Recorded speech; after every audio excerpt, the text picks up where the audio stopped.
2025 के समर में दुनिया के दो बड़े इकोनॉमिक पावर्स इंडिया और यूनाइटेड स्टेट्स एक नए ट्रेड वार में उलझ गए। टैरिफ्स, डिप्लोमेसी और जियोपॉलिटिक्स के इस खेल में हर स्टेक होल्डर का फ्यूचर दांव पर लग गया। ये कहानी है पावर, प्राइड और प्रोग्रेस की। 11 अगस्त 2025 को प्रेसिडेंट ट्रंप ने इंडियन ऑयल इंपोर्ट पर 25% टैरिफ लगा दिए।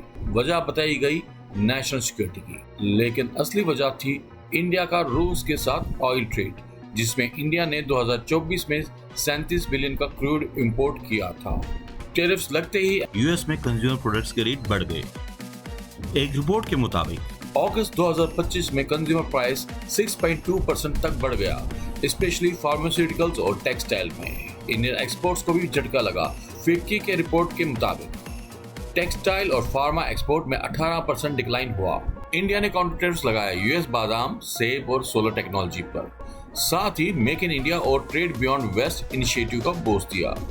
इंडिया ने आसियान के साथ 12 बिलियन का ट्रेड पैक्ट साइन किया और अफ्रीका में फार्मा और एग्रीटेक एक्सपोर्ट्स 22% तक बढ़ गए। टैरिफ्स के बावजूद इंडिया ने रूस के साथ ऑयल ट्रेड कंटिन्यू रखा। इस पर US president Donald Trump frustrated होकर इंडिया को एक डेड इकोनॉमी कह दिया। आईएमएफ की अगस्त 2025 रिपोर्ट में बताया कि इंडिया की जीडीपी ग्रोथ 6.8% बनी हुई है, one of the largest in the world. Global trade experts कह रहे हैं कि ये वार डब्ल्यूटीओ नॉर्म्स को चैलेंज कर रही है, लेकिन इंडिया ने एआई ड्रिवन लॉजिस्टिक्स और डिजिटल ट्रेड कॉरिडोर में इन्वेस्टमेंट बढ़ाया है।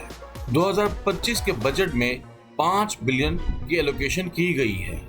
यूएस टैरिफ लगाता गया और इंडिया अपने डेवलपमेंट और नए पार्टनर ढूंढने में लग गया। भारत ने दिखा दिया यूएस को हमारे पास भी पावर है, प्राइड है और प्रोग्रेस करने की लगन है। निकी हेली ने कहा, इंडिया को पनिश करो पर पार्टनर भी बनाओ। जयशंकर ने मॉस्को में कहा, लेसन लर्न्ड। इंडिया ने अपनी फॉरेन पॉलिसी को वेस्ट के प्रेशर से अलग रखना चाहा। स्ट्रेटेजिक ऑटोनॉमी का मतलब है न ईस्ट का झुकना न वेस्ट का, सिर्फ अपने नेशनल इंटरेस्ट का रक्षा करना।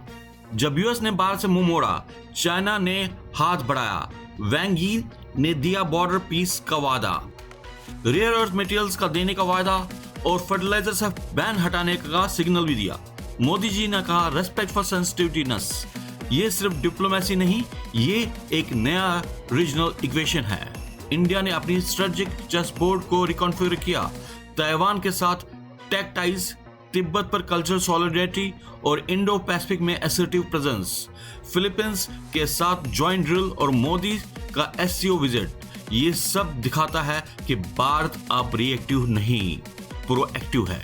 ये सिर्फ एक ट्रेड वॉर नहीं है, ये एक नया भारत की कहानी है जो अपने इंटरेस्ट को असर्ट करता है, अपने दोस्तों को चूज करता है और दुनिया को बताता है Indian sovereignty is not negotiable, come what may.